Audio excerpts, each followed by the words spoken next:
On this episode of the Oklahoma Breakdown with Ikard and Lehman, presented by Metro Ford of OKC, we continue our breakdown of OU's roster by looking at the interior defensive line. In the National College Football Roundup, we discuss the new NCAA transfer rule and talk about the Big 12 eliminating their intraconference transfer rule. To finish up, we give you our winners and losers of the week. Please download and subscribe to the podcast, rate it 5 stars, and write us a good review. Follow the show on Twitter, Instagram, Facebook, and YouTube. Just search Oklahoma Breakdown on any of those, and you'll find us. All right. Our man Michael Hosty will kick this thing off. It's time for the Oklahoma Breakdown. It's a beautiful Thursday, April 15th, and you're listening to the Oklahoma Breakdown with Ikard and Lehman, presented by Metro Ford of OKC. Metro Ford of OKC's inventory is the best of the best. In fact, they own more Black Widows and more 2021 F-150s than anybody else. They're the only Roush and Rocky Ridge dealer in the state. You can find a ride at Metro Ford of OKC that you can't find anywhere else in Oklahoma. Just like their selection of vehicles is unmatched, so is their customer service. The Metro Ford of OKC Difference Program is included with the purchase of every new and pre-owned vehicle. It includes free oil changes for life, lifetime window tint, lifetime nitrogen fill for your tires, complimentary wheel locks, interior fabric protection, complimentary service loaners, a complimentary shuttle with service, and a complimentary multi-point inspection. Come feel the performance when you test drive a Roush or Raptor, and come see why the difference is real at Metro Ford of OKC. Visit metrofordofokc.com for more information, or go to the dealership and tell them we sent you. Now, recording this on Wednesday night. Please don't forget to leave us a 5-star review on Apple Podcasts and let us know who you want us to try to get on the podcast. Ted, sounds like Porter Moser happening next week. That is the word on the street. That is what the email exchange seems to be pointing to. Get your coffee ready. There's going to be some energy booming out of that interview. That is going to be my first question for him.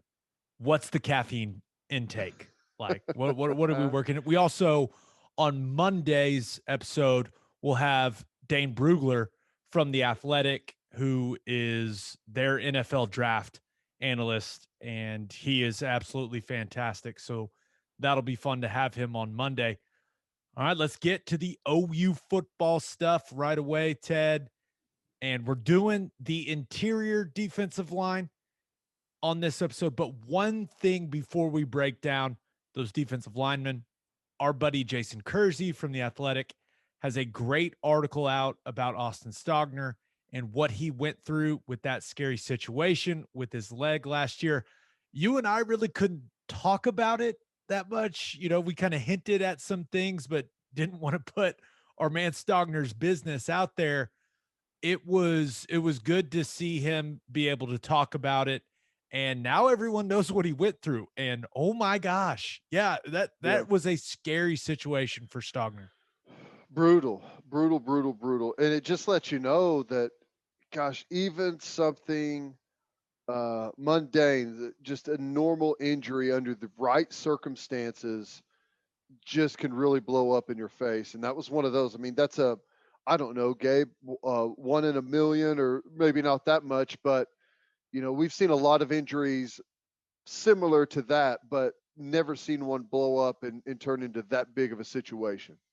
Yeah, just really scary. Still trying to work his way back. So just being really patient with him.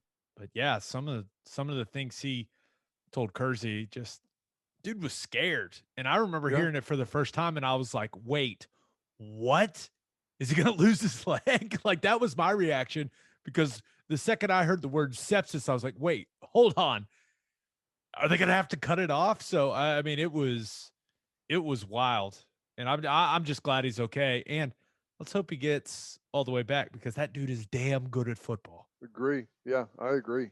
I'm glad he's back and healthy and working his way back. But and I don't know what holdover there is from that, but take it easy, buddy. Just, we already know where you're at. We don't need you to do anything in the spring. We sit this one out.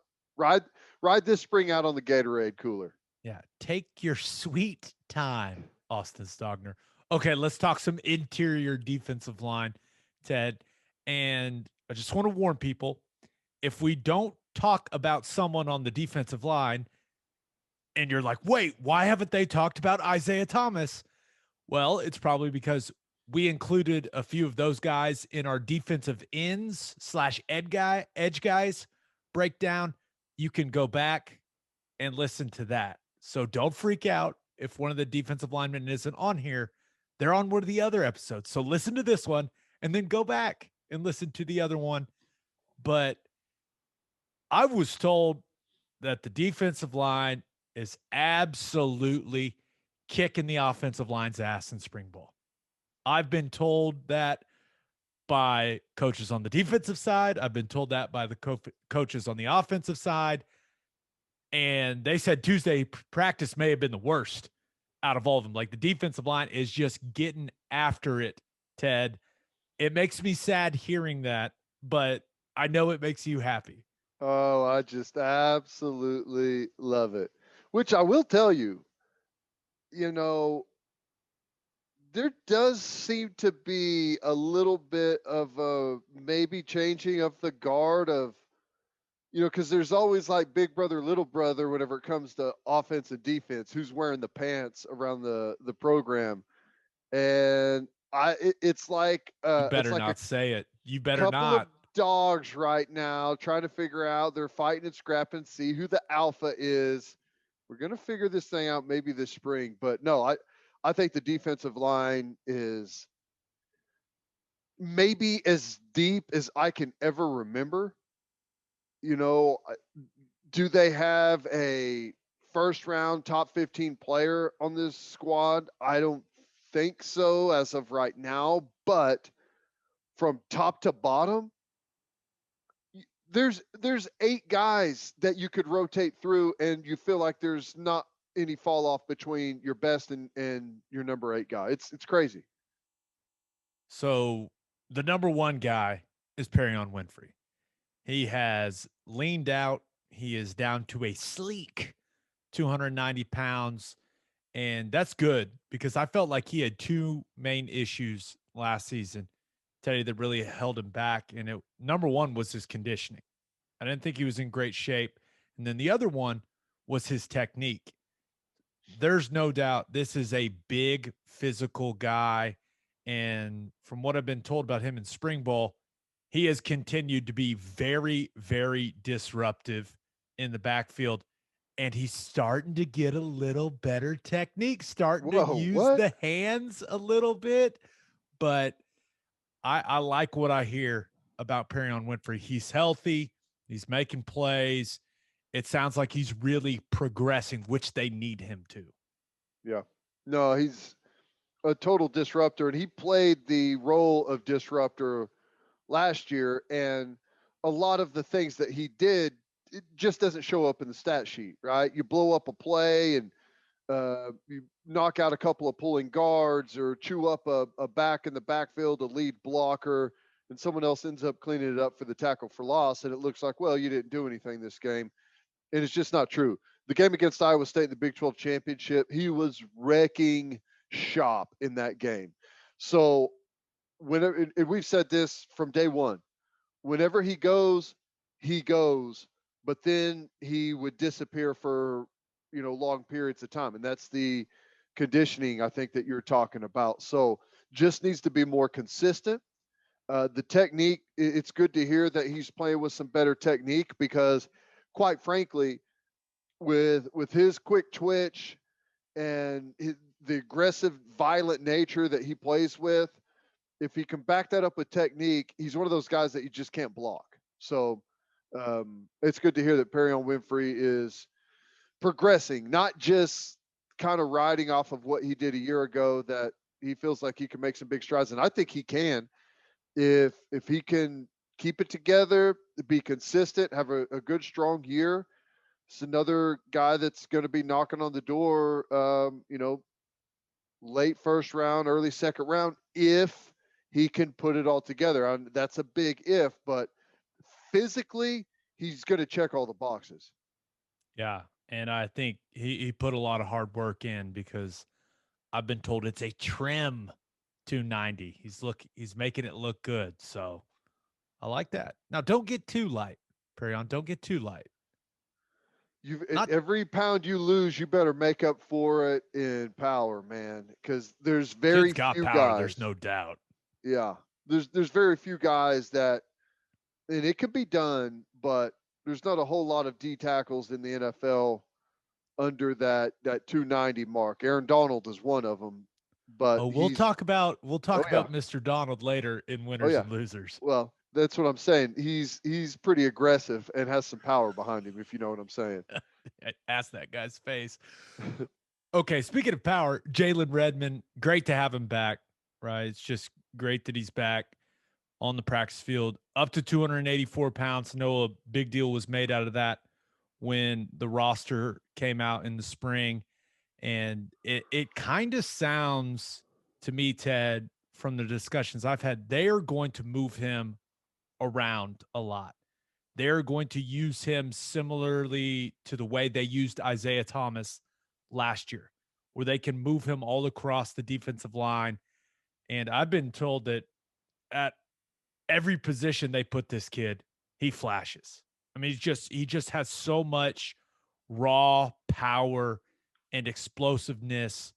You just can't really teach that. And I know he was away from the game for a while, but they're really excited about what he's going to bring to this defensive line. And I think he does fill kind of a hole that was left with Ronnie Perkins, like another extremely disruptive guy. And it sounds like Jalen Redmond can be that. Yeah, I think Jalen is interesting. He has spent a ton of time away, and so this staff really there's nothing really there to go off of. This is kind of the first that they're going to really see him play any extended time, and it's up to him to really show out. And it sounds like he's had some good practices. I wonder how much we're going to see him in the rotation. I feel like he's starting from. It's way different than whenever he first like really kind of stepped away from the program, where he was the guy, and it's like, come on, we got to have you back. I mean, you're going to be the game changer. Now it's like they're so deep. I I don't know. I mean, I think he's going to get on the field as a rotational guy, but as of right now, I think he's going to end up down the line a little bit, and going to be fighting to try and get in there and get some critical snaps. He's not going to be playing in front of Winfrey.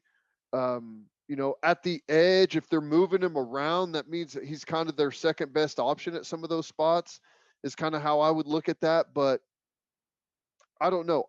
He's our defensive line and the way they play them. There's a learning curve there, and I think it's going to take him a bit to fully get up to speed and grasp all of that. But the athleticism, the power, all of those things are there. It's just a matter of if can he be trusted and can he be consistent. Yeah, he's got to find that consistency. I mean, that's really the most important thing for him. And not only consistency when he's out there, but let's be real, he's just got to stay healthy, right? He had the blood clot issue, then opted out. So it's something where we know he's got all the talent in the world, but at some points it's about, can the coaches trust you on the field? And the kid's got talent. There's no doubt. Okay, Josh Ellison. It sounds like this kid has had a fantastic spring. Everyone we've talked to mentions this kid. I mean, just making plays and making life miserable for interior offensive linemen during spring ball. Sounds like he has really improved and is going to be a guy that plays a lot more snaps this season. He was kind of third-ish string last year. This is a guy that it sounds like he is going to be competing to be a starter. Yep. Who looks good? Ellison. Who looked good out there this week? Ellison. Ellison. Ellison. Ellison. He's playing his tail off, which is great. He's had a couple of flashes here and there whenever he was out there on the field. He was productive, but just didn't get a whole lot of snaps. he's going to get them now because that's continued through the spring. He runs really well. I love the way he goes sideline to sideline. He kind of reminds me a bit of Isaiah Thomas. Obviously, he's going to be playing on the interior, but the way he moves, the way he's aggressive, the way he can run plays down, I really like him. I'm excited. I can't remember the last time we've had 5, 6, however many guys to talk about in the interior of the defensive line. And the fact that Ellison is one of those guys that's improved, in a massive way from last year, it has, to steal a phrase, it's clicked. Okay. The light switch has come on. Whatever phrase you want to use, throw it in here. And you can really throw it in here for a bunch of different defensive linemen because it's working. And the techniques, the philosophy, they've bought in and it's paying off. And it looks fantastic out there. And Ellison's one of the guys leading the charge. Yeah, it sounds like one of the other guys who has had it click for them is Jordan Kelly. Once again, comes up a lot in these conversations. They feel like he's going to play a lot more snaps than he did last season. Certainly going to factor significantly in the rotation. And they feel like his talent is just really starting to show, Ted. And this is the guy that, it's a guy that's got the size. So once the talent starts showing, that's when you start getting excited by a guy like Jordan Kelly. Well, I've talked about this a lot with the defense, really every position group. The level of, like, the base level of play from your average guys or even your lower tier guys is so much higher than it has been in recent years that new guys in the room that just show up elevate to that baseline level really quickly. And the guys that have just kind of been hovering around and floating around aren't able to do that anymore. You have to be all in in order to get on the field at all. And whenever that's how you have to play, all of a sudden you find guys that, well, dang, whenever he shows up and he's all in every single day, the dude can flat out play, and they get used to playing that way. And I think that's what you're seeing from Jordan Kelly. Again, Ellison and Kelly, the name pops up for both of these guys anytime you ask how anyone's looking out there, every single time. Every time. And a couple other guys that I think are still in the rotation, but just seem to be a little limited athletically. But I think these are guys that will be solid depth pieces. That's Corey Roberson and LaRon Stokes. And you can never have too many guys that you feel comfortable putting out there on the field. But with these two in particular, they're a little limited, right? They don't run as well as some of these other guys.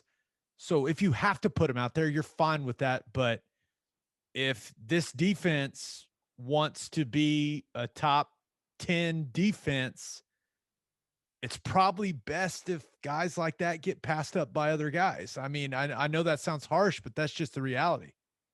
No, it is. It is. But I'll say this too, though, that what you get with Roberson and the way he played, I thought he played good snaps for him last year, and I think he'll continue to do that. Maybe doesn't have the ceiling necessarily of some of the other guys, but he's a good college football player. He's a good player at Oklahoma. He's a guy that you can put in there and be counted on, and it's not a panic if you're not able to sub someone in and get another body out there.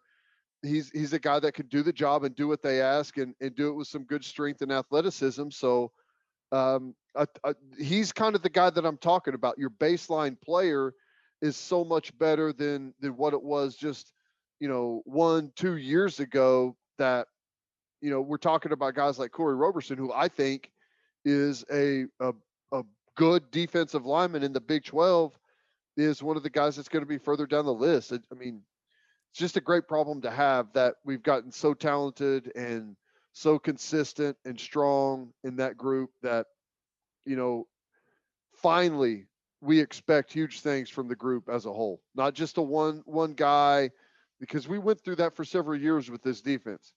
It was Stryker, and then it was Obo, and then it's just kind of a there was one guy on the defensive line that was you expected to have a good year, and then you just hang on for your butt everywhere else. And now I fully expect whenever we start off a drive, everyone's fresh, everyone's healthy. Our four defensive linemen, Benito, Isaiah Thomas, Winfrey, and whoever's in there with him, if it's Jordan Kelly, if it's Ellison, those four guys are going to be the best four that we've marched out there in, I don't know, Gabe, a decade or more. Yeah. A couple other guys that we haven't talked about yet. First, Isaiah Coe. So he was hurt the first half of spring ball. I think the scrimmage last weekend really may have been his first full speed work of the entire spring. Now, some of the coaches like what they've seen so far in the limited reps they've seen from him. Looks strong, moves decently well. Just they're really not sure what they have with Isaiah Coe right now because of the limited action, Ted. So it's kind of a to be determined on the JUCO transfer. Yeah, well, that's to be expected. It was going to be a rough spring, anyways, right? With the level of talent ahead of him, and we've hit this a million times. But what we ask of our defensive line is a little bit more involved than most other places. So there's maybe more of a learning curve there instead of just lining up as a three technique and blowing off the football.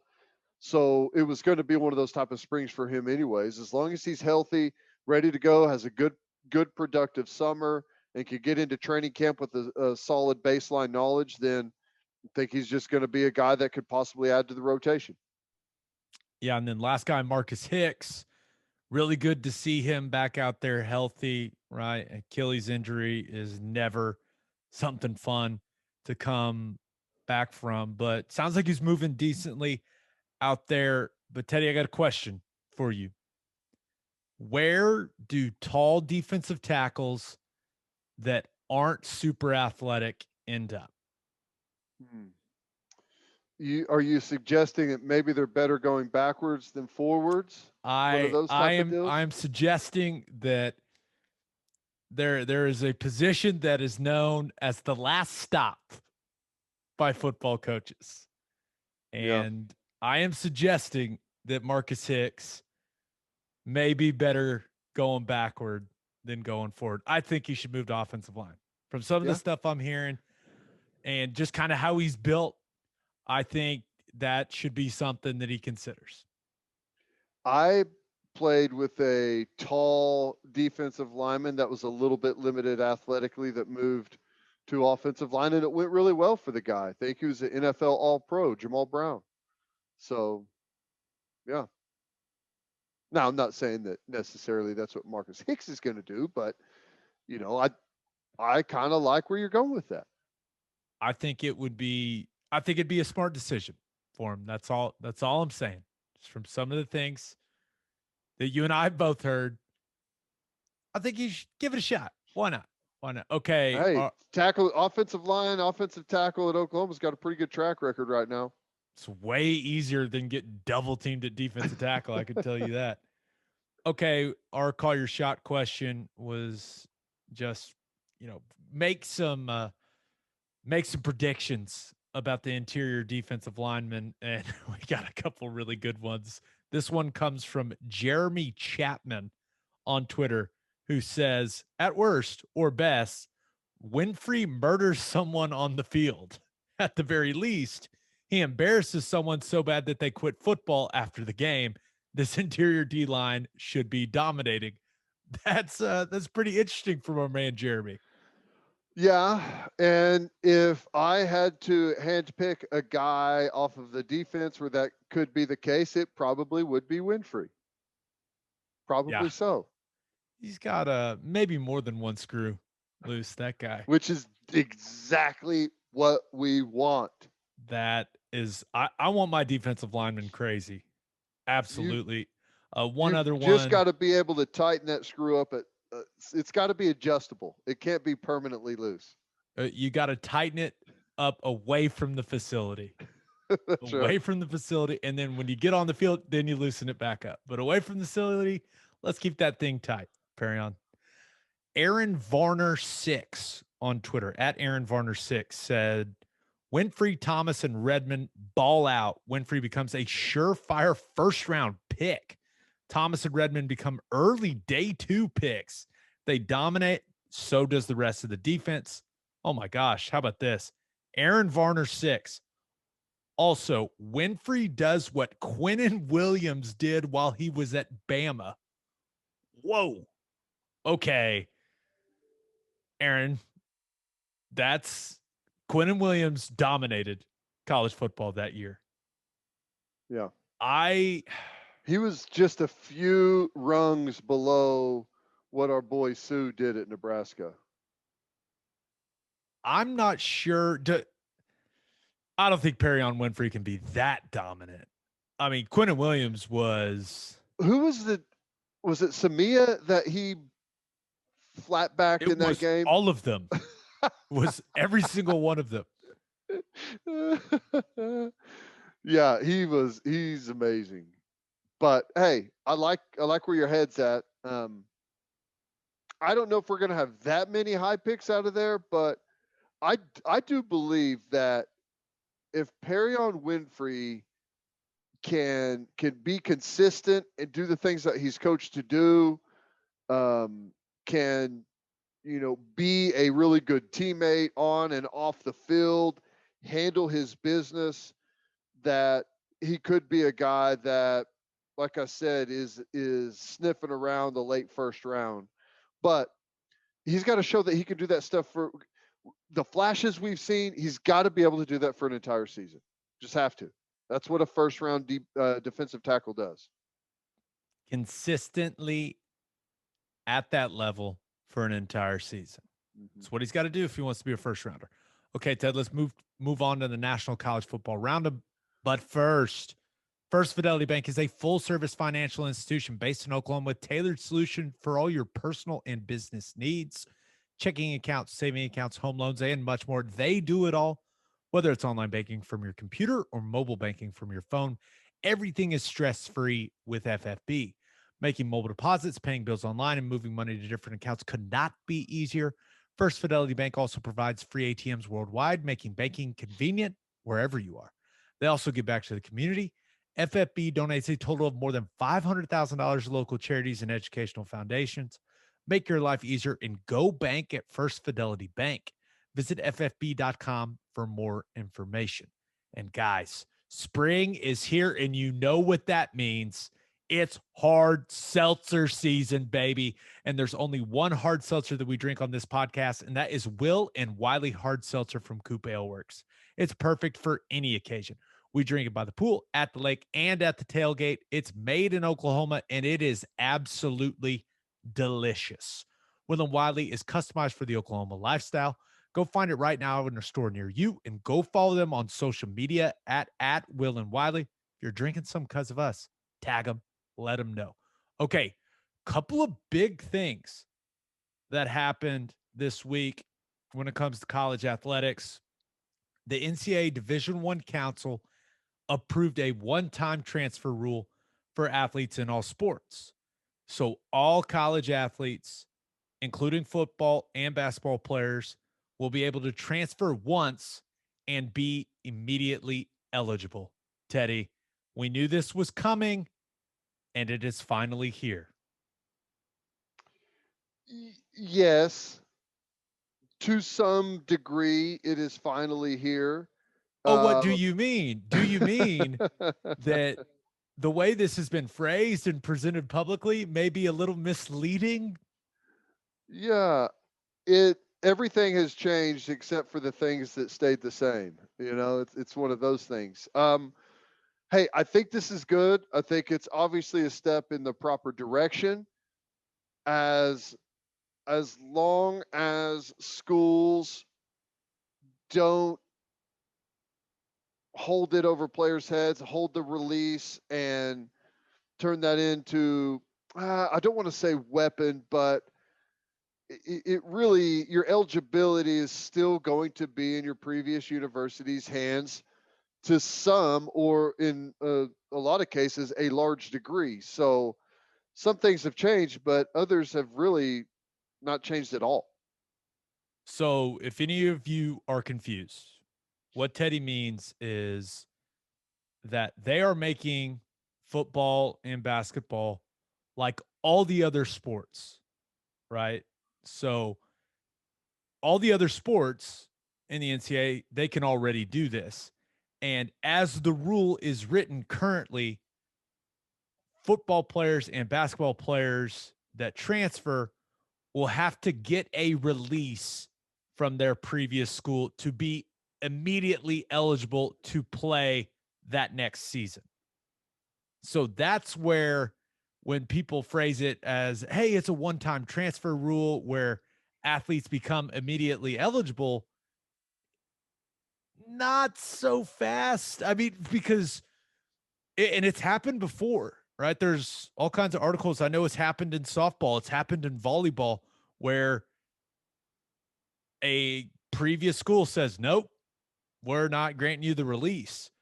So what we're saying is it's not a free for all, right? This new rule Right. doesn't make it free agency, whatever you want to call it. Now, I wonder if they address that piece of the current rule. I don't know if they will, but the important thing is now a basketball player, a football player can transfer to another school and they will not lose a year of eligibility, right? But they're not necessarily just free to play because their previous school can technically prevent them from playing immediately. Yeah. So I, it all depends on, I guess, how those schools want to treat it, how they want to handle the public perception. I mean, right now, everything kind of is in the players' favor as far as public opinion right now. That may change at some point, but I doubt it. So you can stick to some of those rules and powers that you have, but you risk taking a hit publicly with backlash. It's something that those teams on a uh, it shouldn't be a case by case basis. It should either be, as a university, this is how we're going to approach it. Um, Either we're allowing everyone or we're not allowing everyone. It shouldn't be a, depending on the player's skill level and if he's going to be playing against you. But I fear that's going to be how it'll be used. Right. I really wouldn't blame coaches if one of your star players was to transfer and you happen to be playing them the next year. I just wonder what the backlash would be if a university decided, hey, we're not granting releases for players if you transfer in the conference, right? Like that is the policy. We're not doing it. I wonder like what negatives could come from that. Like some people are like, well, it'd be used against them in recruiting. I mean, would it really? Them saying, hey, if you No one, transfer out of here, like, yeah, sorry, like, as a recruit, you don't envision yourself transferring you don't away from the envision place that you yourself go. sucking usually. Well, here's And the that, thing, and this is what I think is fascinating about kind of Oklahoma's situation right now and the Big 12, and whether or not you can transfer, have to give a release, and all that. I think Oklahoma is the one school, especially in football, that stands to benefit the most from free in conference transfers, because you typically don't have your great players transfer away if you're a school like Oklahoma. CD Lamb's not going to transfer away. Spencer Rattler's not going to say, I want to go play for some other coach. It's your down roster guys for the most part if you're Oklahoma. But if you're a Kansas or a Tech or a TCU, I could see a wide receiver that is a fantastic player that doesn't play for a quarterback or a system that gets him any play, saying, I wouldn't mind going to Oklahoma and seeing what I could do in that system there. So I think they're the team that stands to benefit from it if it is one of those fully open systems. Yeah, so the rule they established, that the NCAA Division One Council established, is the athletes in fall and winter sports will have to notify their schools that they intend to transfer by May 1st. And Ted, that date makes a lot of sense, especially in the football world, Yep. right? From a football perspective, May 1st, you've wrapped up spring ball, right? Spring ball usually is done in mid or late April. It's before summer workouts, which most places start around June 1st. So players should have a decent idea of where they stand. And the rule is clearly player friendly, but I feel like this is a good deadline that is fair enough to coaches. And I also think this gives coaches an opportunity when May 1st is approaching and they've wrapped up spring ball for them to go to some of the players and be like, hey, man, I think it'd be a good idea for you to get out of here. Yeah. Because, I mean, it's important to be honest with those guys. So I think that May 1st date as the deadline for the fall and winter sports athletes to notify them that they're transferring, I thought that made a lot of sense. Yeah, it does. It's always tough because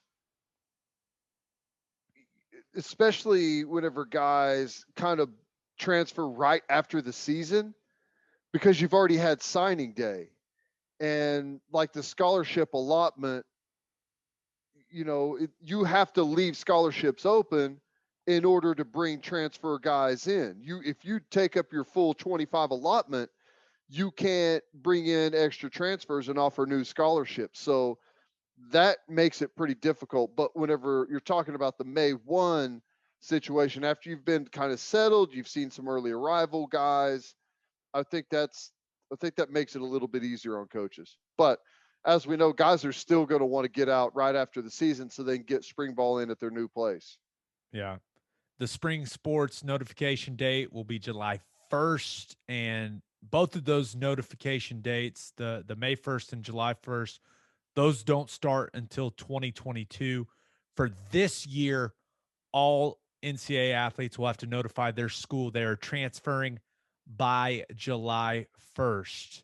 So that could be that's almost like a new like signing day this Right. year. Can't wait. It's That's going to almost be like the fun. trade deadline, kind of. Exactly. July 1st. Going to be all kinds of fun. You mentioned it earlier, Ted, but the Big 12 has eliminated their intraconference transfer rule, which once again, intraconference transfer is way too big for me. So people can transfer from a Big 12 school to another Big 12 school. That's within the conference. So, but with the new NCAA rule, that means they can go from one Big 12 school to another not without having to sit out. But as the rule is written currently, you have to get a release from your previous school. So when this came out, all anyone wants to know, Ted, will Lincoln Riley release Chandler Morris? That's all No. anyone wants to talk about. No. He's already said that. Okay, well, It's already been established. he said that this is one of their principles as a university, as an athletic department. We heard Patty Gasso say the same thing and back that up recently. So, off of that, I would say no, he doesn't grant the release unless his principles are only for show. I I would kind of love it if he dug his heels in on it, just because it'd be extremely entertaining for us. But I don't know, because if that's the way that Joe Castiglione and the leadership at OU feel, like you got to stick to it, right? You got to stick to it.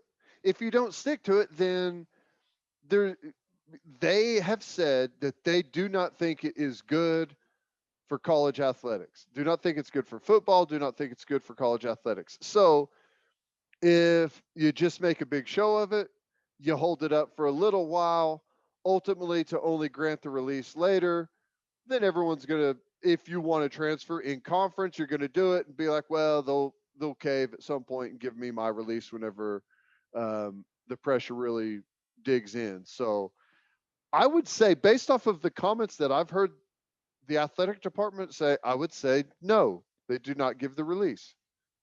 So that leads me to this question.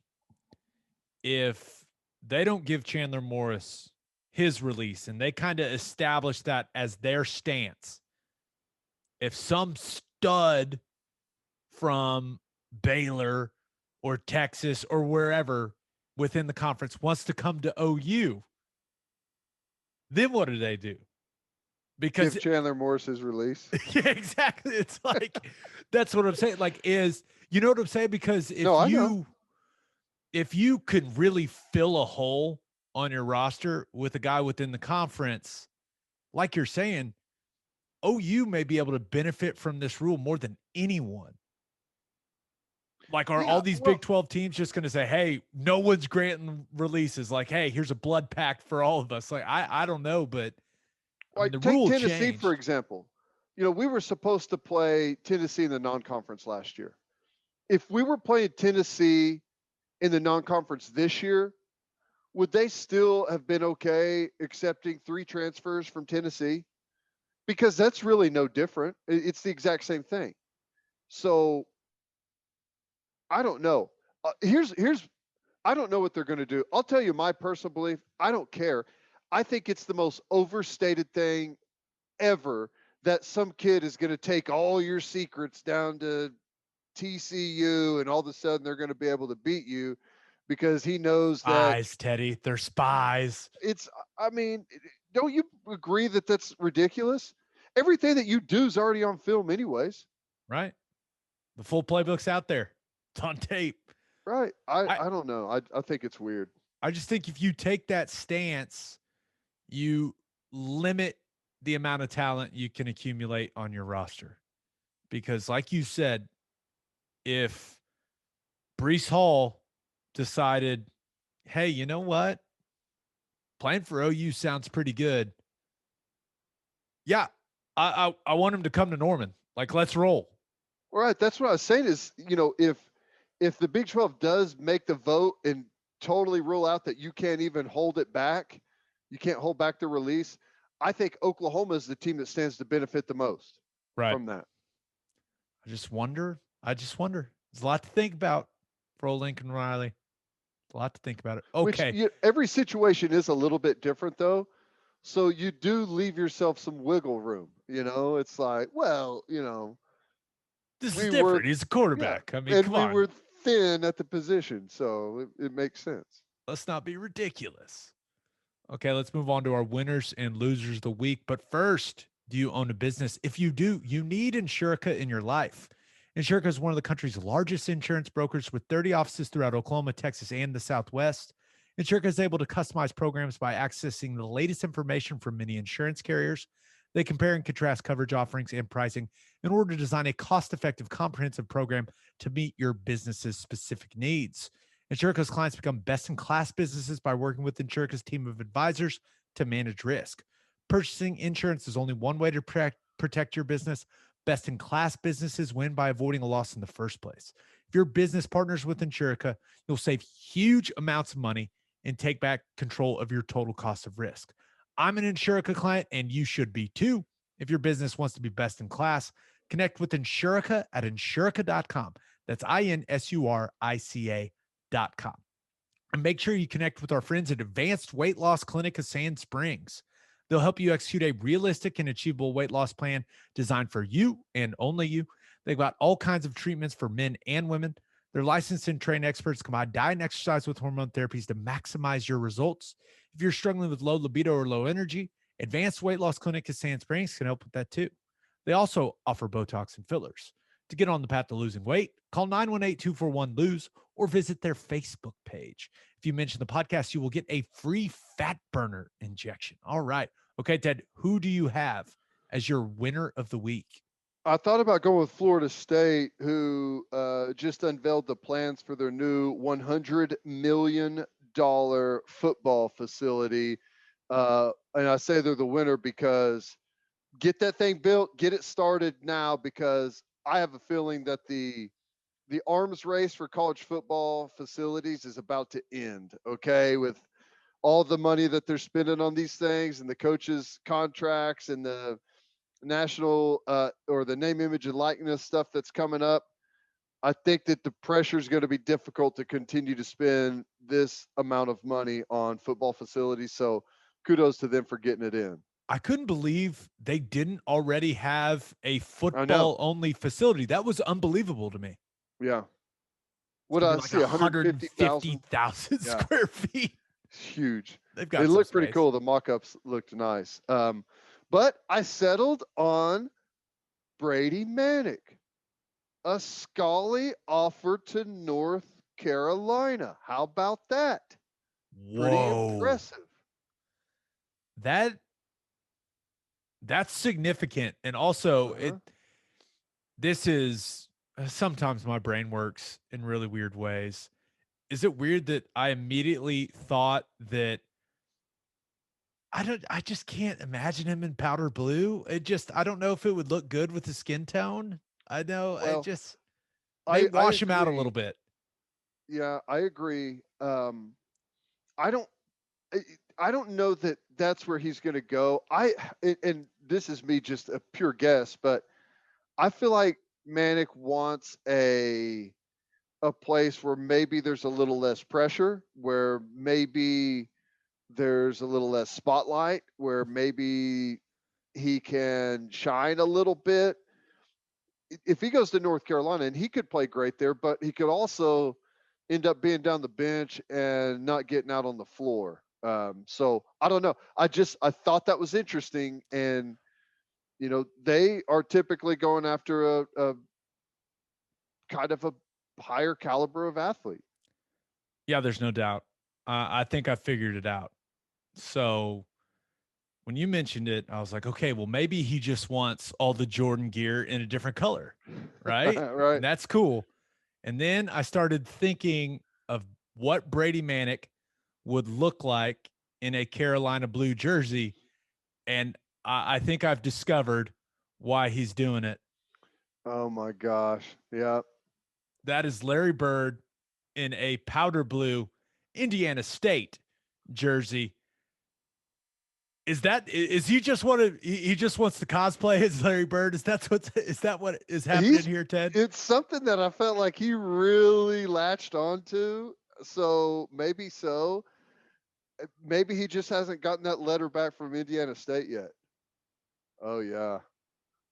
Oh my gosh. That's where we're headed for. All that he is needs going to be. If he could throw some volume into his hair, it lays pretty flat. One of those rotating brushes that the kind of motorized brush, that's what he needs with the hair dryer. Throw some volume in that hair and he's there. Yeah. I thought that was big though for him, man. That's yeah, hell yeah. When you were like, he wants to go somewhere, little low profile, little less pressure. I was like, in my head, I was like, North Carolina is not the place. My God. No. Some high expectations there in Chapel Hill. Okay, who do you have as your loser of the week? Okay, this is going to seem weird, but 247 Sports came out with their list of who they think the top 25 quarterbacks in college football are going to be next year. And their number one quarterback was Spencer Rattler. And the reason I say he's the loser there is when you're at the number one spot, I feel like it's easier to be knocked down. if you're number two, you're number three. I think it's easier to maybe have a mistake or two and not be kind of chopped off that pedestal. That's like rarely it seems like does the Heisman favorite going into a season end up winning the Heisman. I think Baker probably was, but it's something that is because he was a finalist the year before. It seems rare. So I always think it's better to come from the pack a little bit. So that's why I said that he was the loser. You cannot be Chip on the scared. shoulder. You cannot be scared of high expectations. You just Embrace can't. it. You can't. I mean, you got to embrace it. That's I think the complete opposite of you. Yes, predict him to win the Heisman. Let's go. Let's stop playing around. So don't worry Boost about it. my What man's ego. Give him you're all the telling me, confidence in the world. harness in the good energy, block out the bad. Exactly. Okay. All right. Good. That guy is. Psycho. But no, I know what you mean, and it is. It is one of those things where you probably want him to have a chip on his shoulder, like see the list, quote tweet it out and be like, "Oh, I'm only number 4." Okay. Like, but I mean, it is what it is. I mean, last year, there's no way that Trevor Lawrence doesn't win the Heisman. Are you kidding me? I don't even know why we have to wait till the end of the season to have the ceremony. Doesn't win it. Goes to a wide receiver. So I don't know. I don't disagree with the ranking necessarily, but I just think that it'd be good for him to come from the back. But maybe he's a front runner, baby, and likes that pressure. I like it. Embrace the inner front runner. All right. But front runner's kind of, it's got negative connotation to it. Yeah. What's like he's a front runner, like he's the front runner, but not a front runner, right? I don't know. What you may be right. What would I call a guy who, whenever he's the leader, whenever he's out in front, has a ton of confidence behind him, is whenever he's at his best? Should I just call him he's a Steve Prefontaine? He's a gamer. A gamer. The person you're describing, those are the guys that I call dudes. He's a dude, man. All right. He is a dude. Like it. He needs to be a dude this year. Gosh, I really hope they're as good as we think they're going to be. It's only April, and we're all look sitting here like idiots next year. We could look like absolute morons. I hope we don't. Well, hey, I'll tell you though, I think they're going to be great. I think they have as good a chance to win a national championship as they've had in a while, and I don't feel very good about them beating Iowa State 2 times. How about that? Yeah. I mean, that's how good Iowa State's going to be. Neither does what do you see? I don't buy into the FPI, ESPN's FPI, like those rankings, but they had OU at 2 and Iowa State at 4. They had 7 Big 12 teams in the top 25 of the FPI. 7. I saw that. I think Iowa State is. I don't think the year after next, I don't think they're going to be any good. But next year, with the amount of guys that they have on that team that have played such good football for them for so long, I think they're going to be just fantastic. If their offensive line can step up their game a little bit, they're going to be really, really good. Yeah. Speaking of really good, Riverwind.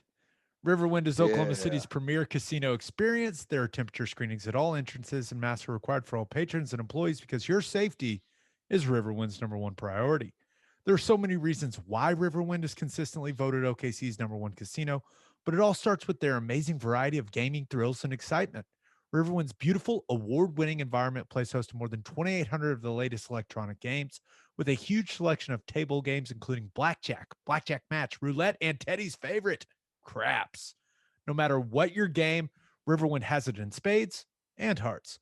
And Fridays in April, from 6 p.m. to midnight, you can win your share of $100,000 in cash and bonus play in Riverwind's Baskets and Cash promotion. Let's go. If you need help finding your way, just visit riverwind.com. Riverwind Casino, simply the one. And make sure you send your kids to Bishop McGinnis Catholic High School, Teddy. Bishop McGinnis Catholic High School has a long tradition of educational excellence. They know that children need to be in school and are doing everything possible to make that happen. Bishop McGinnis' students were welcomed back last August and saw very few interruptions in 2020. With a 12-to-1 student-to-teacher ratio, no student is overlooked. Bishop McGinnis' college prep curriculum offers 22 AP courses. If you want to provide the best possible educational and spiritual development for your children, contact Bishop McGinnis Catholic High School or visit bmchs.org. Financial aid is available.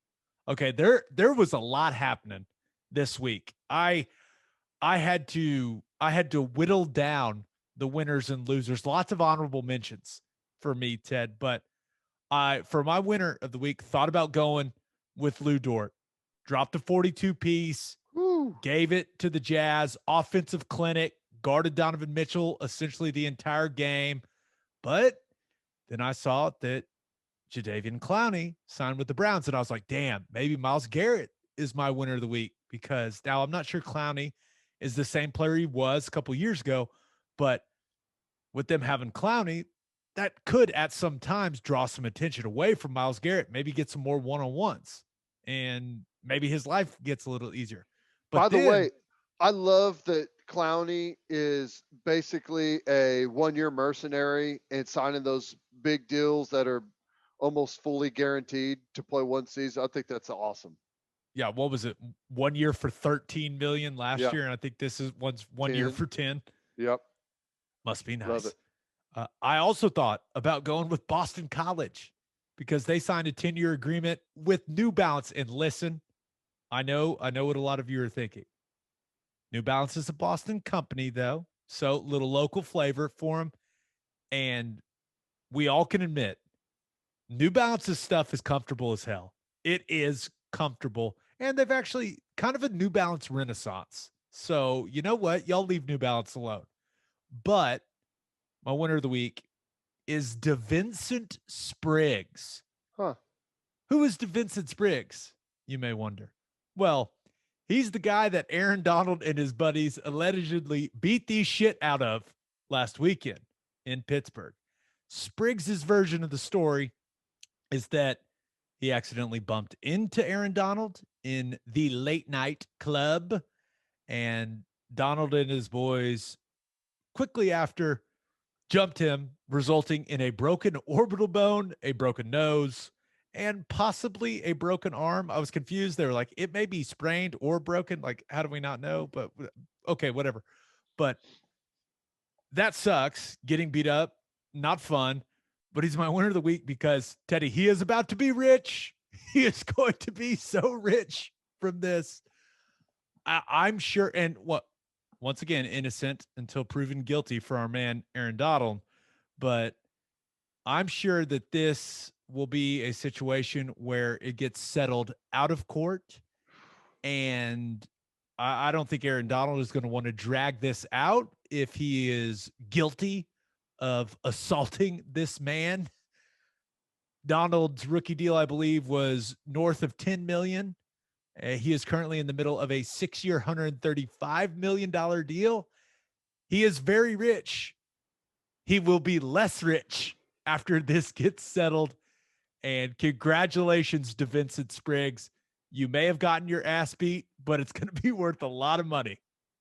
If I was Aaron Donald, I'd do everything I could to get this case, because there's no way he can get a fair trial in Pittsburgh. I'd have the case moved to Cleveland County, Oklahoma, where it will be ruled by the district attorney that it looked like DeVincent Spriggs entered into mutual combat. Just like our guy did there at Logie's, right? Mutual combat. Mutual combat. Which, here's the thing. I'm sure Spriggs' version of events isn't totally true. I guess it's not out of the realm of possibility, but I heartily believe he accidentally bumped into Aaron Donald and that's what happened. Okay. There's got to be more to the story than that. Not saying that justifies it. Aaron Donald's still going to get hammered on this deal for assaulting the guy, and it's going to cost him big bucks. But let's be honest. something else happened other than, oh, whoops, it's crowded in here. I accidentally bumped into you. Scram! No, I don't think so. Death to I'm your not buying that. face. Yes. So Aaron Donald is not the biggest guy in the world when you see him just in person. Like it's not like he's a towering like 6'5" guy or anything. Now, depending on how tight the shirt is that he's wearing, like he obviously is a Well, guy that after hours club in Pittsburgh, I'm sure he was slipping into that. Well, for him, it was probably a 2X, but I'm sure it was pretty tight that night. yeah, we'll assume that you could see the muscularity, is that a word? Musculature of one Aaron Donald. But I feel like for some reason, I feel like Aaron Donald and his boys just went right up to my man Spriggs' table, took his bottle, started drinking out of it, and was like, deal with it. Like, that's what Right. I like to imagine. But Teddy, you and I have both seen this, and it's a weird thing. Some guys just want to fight football players. Yep. It happens in college. It happens in the NFL. Some guys get real testosterone driven when they're around NFL guys. It's weird. Like some guys just freak out and they're like, hey, you want to fight? And you're like, no, what? What are you Well, doing? here's one of the things that, a lot of time, I'm sure Aaron Donald and his group of guys that he was with were getting a lot of attention in the club. Okay, a lot of female attention there, and everyone notices and wants to challenge that a little bit. So I would say, for me, he's got to be in the top one or two, but where does Aaron Donald rank on people that you would least likely to get punched in the face by? That is not, he is definitely high on the list. Like just because I'm familiar with how elite his hand usage is. And we all saw the fake knife video, right? Mm-hmm. I don't want those problems, man. He's up there. He's definitely up there. Like That dude, Mr. Spriggs. I'll take my chances with every single guy in the NBA, except for which is the guy that has like the MMA background? Is it James Johnson? I don't remember his name, but I wouldn't want to mess with that guy. Like he's actually fought MMA fights. But yeah, Aaron Donald, he's up there on the list. Well, I saw the picture of the guy, and I saw like broken orbital bone and nose and all of that jaw, all that stuff. I was like, huh, wow, you got off lucky. He must have just hit you with a glancing blow. You're alive. Be happy about that. Be happy that you're alive, DeVincent. And a millionaire. and congratulations on that big bag of cash you're going to get, bud. Okay, my loser of the week. Now, thought about going with Steph Curry because he had 53 points the other night. He passed Wilt Chamberlain and became the Warriors' all-time leading scorer.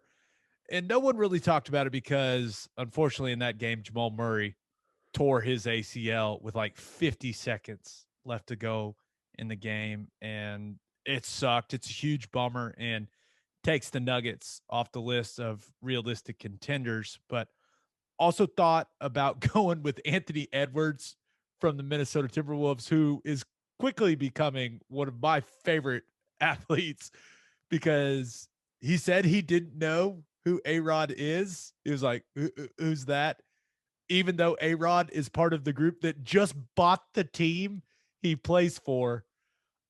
That was unbelievable. And it was so funny. And I'm starting to really love Anthony Edwards. I'm just telling you right now. Hey, I But love that. I love that. I know A-Rod it's that's got to hammer A-Rod's ego a little bit. Number one, is great of a baseball player that he was. He feels like everyone should know him, and then it also ages you quite a bit, doesn't it? It's like this kid is, he's young. What is he? 20, 21 years old or something I like think it's like that. 19 or 20. 19, Yeah. yeah. So it's like, gosh, dang, man, I'm losing my grip on these kids. I'm losing my clout pretty quickly. But the best part about it was there was this clip going around of Anthony Edwards doing an interview with a woman, and she's like, what else could you have done like professionally? He's like, oh, I could have gone to the MLB. I could have gone. He's like, he was like, I was a pitcher. I played shortstop. I played center field. Like I did everything. He's like, I could have gone to the league. And he doesn't know who A-Rod is. Like what? What? I find that very hard to believe. But my loser of the week got some local flavor. And my loser of the week is possibly the Oklahoma economy, because Jenny Carlson had an article in the Oklahoman that caught a lot of people's attention here in the state. And basically what it said was that the NCAA Board of Governors put out a statement that said essentially the NCAA won't hold their events in states where transgender participation in sports is limited. Not a lot of transgender talk on the podcast normally, Ted, but this seems awfully important for the state of Oklahoma, because I was not, and I'm not afraid to admit, I was not aware that this legislation was getting pushed forward in Oklahoma. I had no idea. But when I read the article, the Oklahoma House has advanced something called the Save Women's Sports Act, which would limit transgender participation in sports here in the state of Oklahoma. So as you connect the dots, if this thing ends up becoming a law here, that means the state could lose out on a whole lot of revenue from NCAA events that we host here in Oklahoma. So the state is supposed to host the men's gymnastics championship and men's and women's cross country championships next year. Those would be in jeopardy. The state is supposed to host all kinds of things in the near future, regionals in golf, first and second round NCAA tournament games, the tennis championships. And then Jenny Carlson points out that this would put the Women's College World Series in jeopardy. And people started freaking out because that is a huge revenue producer for the city of Oklahoma City. Ted, I'm not an economist or anything. Like, numbers aren't my strength at this point in time. I haven't done math in a really long time. But if this ends up happening and those things go away, that does not seem like it would be good for the state of Oklahoma. No, it'd be bad. I don't think the Women's College World Series is as big, and maybe it is.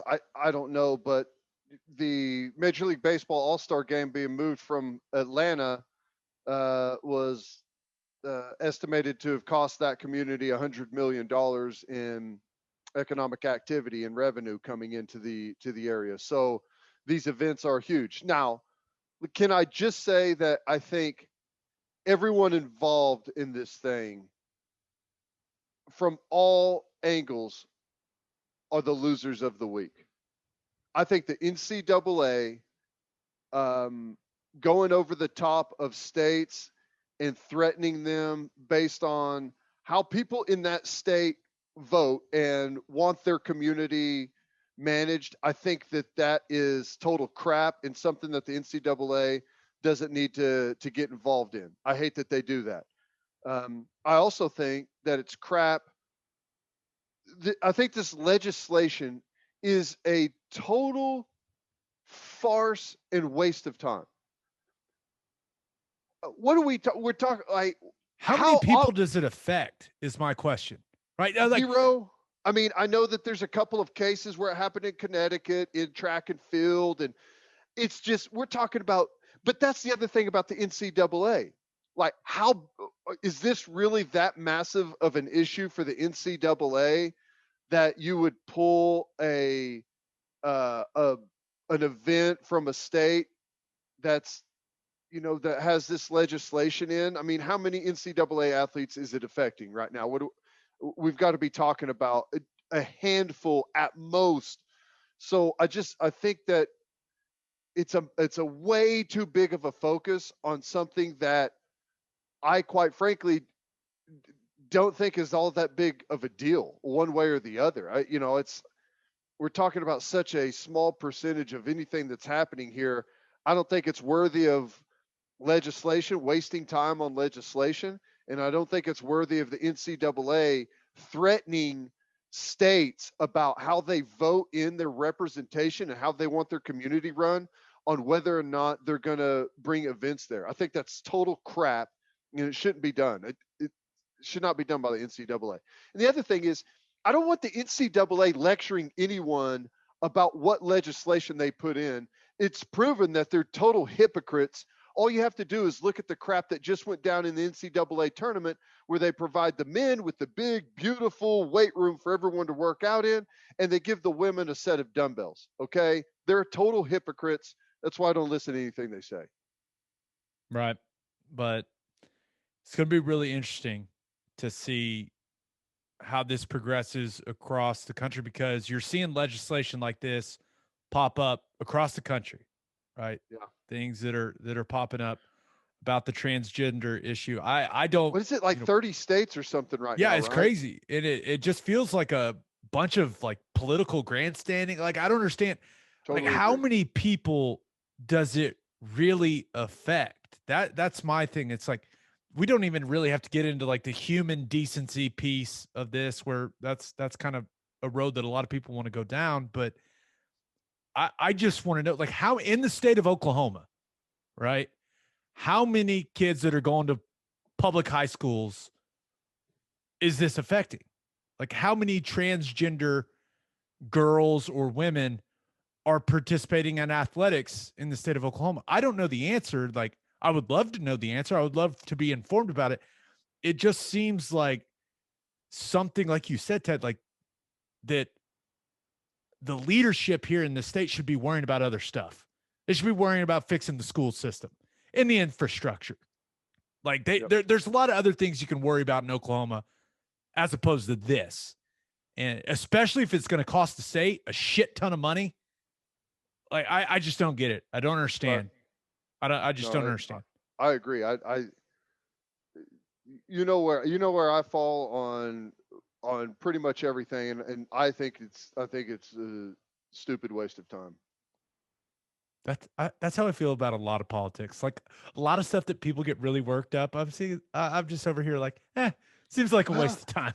It's a slippery slope. Well, I agree a lot of times that some things tend to be a slippery slope. I don't think this is going to be one of those. Right. Just knew we had to talk about it because I read that article and I was like, wait, what? Yeah. So hopefully that which I'll tell you, I'd be pissed. I love the women's World Series. Love it. And the contract's awesome. Through 2035, so they've got the contract in place. So I don't know what the legalese is in that bad boy, but people would absolutely lose their shit if the NCAA pulled the Women's College World Series out of Oklahoma City. I would just say, like, it. I'd be like, no, we're still having it. Thanks, NCAA. Appreciate it. We're still having it. Everyone just continue to come. ESPN will still televise it. Doesn't matter to them. We'll move on without you, NCAA. Thanks. Appreciate you. All right. See you later. On that note, episode 103 in the books. We'll have a new podcast that'll drop Monday morning. Dane Brugler, little NFL draft talk. Just a reminder, you can hear Teddy from 2 to 6 on Sports Talk 1400, and you can hear me from 3 to 5 on Sirius XM Big 12 Radio, channel 375. Hope you all have a great weekend. Till next time, we appreciate y'all for listening, and do what you always do, Oklahoma. Take care of each other.